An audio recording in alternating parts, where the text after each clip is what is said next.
सभी महापुरुषों को मैं सर्वप्रथम अभिवादन करता हूँ।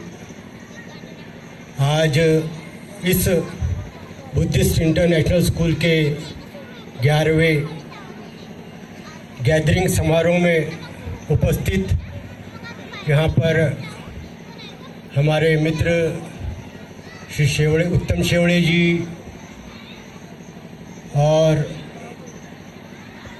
मिस्टर सचिन गणवीर जी, अनिरुद्ध शेवाड़े और बाकी जो और गेस्ट थे वे यहाँ से चले गए। खास करके गैसुद्दीन जी जो यहाँ पर इस संस्था को काफ़ी मदद करते हैं, पटले सर और बाकी सभी साथी उपस्थित यहाँ पर स्टाफ, विद्यार्थी और पालकगण। जैसे कि आपके प्रिंसिपल साहब ने यहाँ पर पहले ही प्रस्तावना में बताया कि स्कूल की गैदरिंग यह सिर्फ गैदरिंग नहीं होती है, बल्कि विद्यार्थियों में जो एक प्रतिभा है उस प्रतिभा को निखारने का, विद्यार्थियों में स्टेज डेयरिंग पैदा करने का यह एक बहुत बड़ा मंच रहता है। और उस स्टेज डेयरिंग को निर्माण करने के लिए यह शिक्षकगण काफ़ी मेहनत करते हैं। होता यूँ है, आप एकेडमिक इसमें काफ़ी प्रगति कर ले, मेरिट में आ जाए, आप नीट कर ले, आप बड़े बड़े इसमें मतलब चले जाए, लेकिन जब कभी आपको दो शब्द बोलने को कहा जाता है तो आपके स्टेज पे पैर कांपते हैं। यह और तब उस वक्त उस विद्यार्थी को यह एक उसको कमी महसूस होती है कि वो इतना एकेडमिक में तो आगे बढ़ गया है लेकिन स्टेज पे नहीं बोल पाता है। तो यह जो चीज़ गैदरिंग के माध्यम से यह शिक्षक स्टाफ ये जो प्रयास करता है, उस प्रयास को मैं निश्चित तौर पे नमन करता हूँ। और भविष्य में आप लोग इसी प्रकार से विद्यार्थियों पे मेहनत कीजिए। यद्यपि यह बुद्धिस्ट इंटरनेशनल स्कूल एक बहुत इस 11 साल में बहुत कम संख्या में मतलब आगे आया हुआ है, लेकिन यदि मैं सबसे पहले टीचर्स को अनुरोध करूँगा कि आप विद्यार्थियों पे इतनी मेहनत करें कि इस परिसर के जो लोग हैं वो उसके लिए अपने स्टूडेंट्स को वो इस स्कूल में एडमिशन देने के लिए वे लालायित रहें। यह सबसे पहले मैं यहाँ के टीचर्स स्टाफ को अनुरोध करता हूँ। दूसरा अनुरोध मैं इन पालकगण को ये करूँगा कि यदि जिस स्कूल में वे टीचर्स आपके बच्चों पे इतनी मेहनत करते हैं तो उनको सपोर्ट करना यह आपका भी दायित्व होता है। इसलिए पालकगणों को भी मैं यह अनुरोध करूँगा कि आप अपने बच्चों को इस स्कूल में ज़्यादा से ज़्यादा संख्या में एडमिशन दीजिए। दोस्तों, जो विद्यार्थी है उस विद्यार्थी के लिए एक कड़ी मेहनत ही बहुत बड़ा एक गुण है। कड़ी मेहनत और डिसिप्लिन आपको स्कूल में पढ़ाया जाता है, early to bed and early to rise. यदि आप इसको फॉलो करते हैं तो अच्छी बात है, लेकिन मैं ये कहूँगा कि यदि आप 7 बजे उठते हैं तो आप जिंदगी में ये प्रण कीजिएगा कि आपको 7 बजे उठना ही है। ये डिसिप्लिन ही जो है वो आपको एक अच्छा व्यक्ति बना सकता है। मैं ये नहीं कहूँगा कि आप 5 बजे उठिए, मेरा सिर्फ ये कहना है कि आप यदि 6 बजे उठते हैं तो आप ये प्रण कीजिए कि मैं किसी भी कीमत पे 6 बजे सवेरे उठूंगा। यह डिसिप्लिन आपको बहुत आगे बढ़ाएगी। यह डिसिप्लिन शब्द कहने को बहुत छोटा लगता है, लेकिन ये डिसिप्लिन में इतनी बात अंदर तक के समाहित है कि वो एक आपको अच्छा व्यक्ति बना सकता है। और हार्ड वर्क यूं नहीं कि आपको जो बुक्स मिली हुई है वहां पर सिर्फ क्वेश्चन आंसर का प्रिपरेशन करना, ये वाली बात नहीं है। आप आपको जो भी लेसन पढ़ाया गया है उस लेसन को आपको पूरा समझना है। वो लेसन को आपको इस प्रकार से समझना है कि इस लेसन में, इस पाठ में यदि किसी प्रकार का भी कोई भी घुमा फिरा के कोई भी क्वेश्चन यदि आपको दिया जाए तो उसको आप हल कर सकते हैं। इतनी आप में प्रगल्भता आनी चाहिए, यह चीज आप में आनी चाहिए। क्योंकि मित्रों, पालक लोगों को भी मैं ये कहूंगा कि आप अपने बच्चों को उस क्षेत्र में ले जाइए जिस क्षेत्र में उसका इंटरेस्ट हो। आप अपनी अपेक्षाएं उन पे मत ला दीजिए। आप उसकी जो इंटरेस्ट है उस इंटरेस्ट पे आप उसको आगे बढ़ाइए। और हर क्षेत्र में पूरी संभावनाएं हैं, हर क्षेत्र में पूरी संभावनाएं हैं। विद्यार्थियों को मैं सिर्फ ये कहूंगा कि आप जिस क्षेत्र में जाना चाहते हो उसके आप मास्टर बनिएगा। आप जिस क्षेत्र के मास्टर बनोगे वहां पर पूरी आपको संभावनाएं ये है। इसलिए आप लोग जब भी कभी पढ़ाई करते हो तो उस पढ़ाई का पूरा लेसन आपको पढ़ना है, लेसन आपको समझ में आना चाहिए।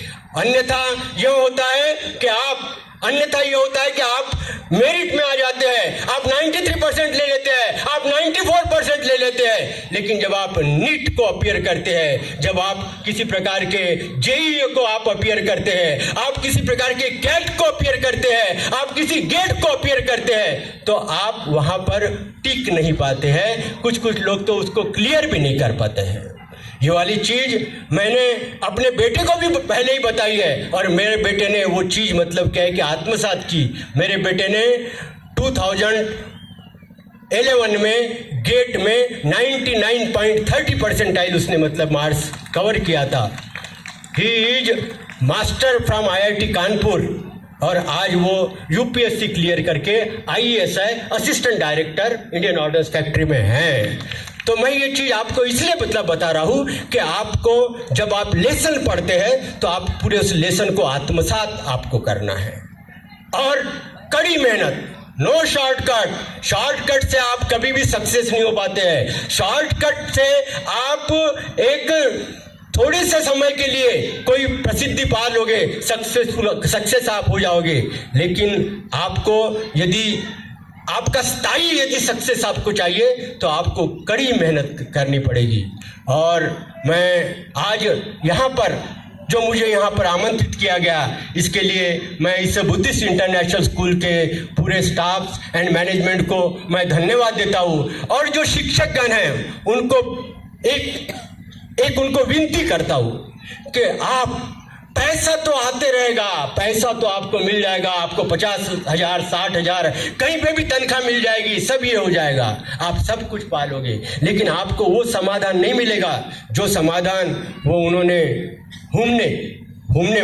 हमने जो बेटी थी जिसने 93% मार्क्स लिया, ये बेटी जब कल IAS ऑफिसर होती है, किसी एडमिनिस्ट्रेटिव ऑफिसर आती है, वो मान लीजिए कि अपने मेहनत से कल चीफ सेक्रेटरी बन जाती है। और वो यदि जब कहेगी कि ये चौहान मैडम की बदौलत मैं यहाँ पे हूँ, ये फलानी मैडम की तरफ में हूँ, मैं गणवीर मैडम की वजह से हूँ, मैं गणवीर सर की वजह से हूँ, मैं शेम्बरकर मैडम जो प्रिंसिपल है उसकी वजह से हूँ, उस वक्त का जो समाधान है इट इज प्रीशियस, अमूल्य, वो समाधान आपको कहीं नहीं मिल सकता है। तो मैं आप लोगों से ये अनुरोध करूँगा, आप लोगों से विनती करूँगा कि आप अपने स्टूडेंट पे, अपने बच्चों के समान उस पे मेहनत कीजिएगा और उसका जो सक्सेस आपको मिलेगा, वो जो आपको समाधान मिलेगा, मैं निश्चित तौर पे आपको बता रहा हूँ कि कभी वो समाधान नहीं मिल सकता है। ये समाधान मुझे एक बार ये मिला क्योंकि मेरा बेटा super class 1 officer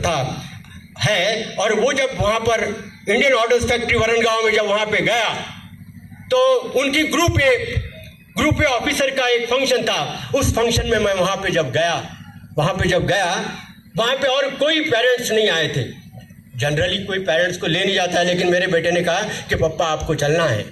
general manager ने उसको ऐसे ही पूछा होगा कि आप अकेले आए हो?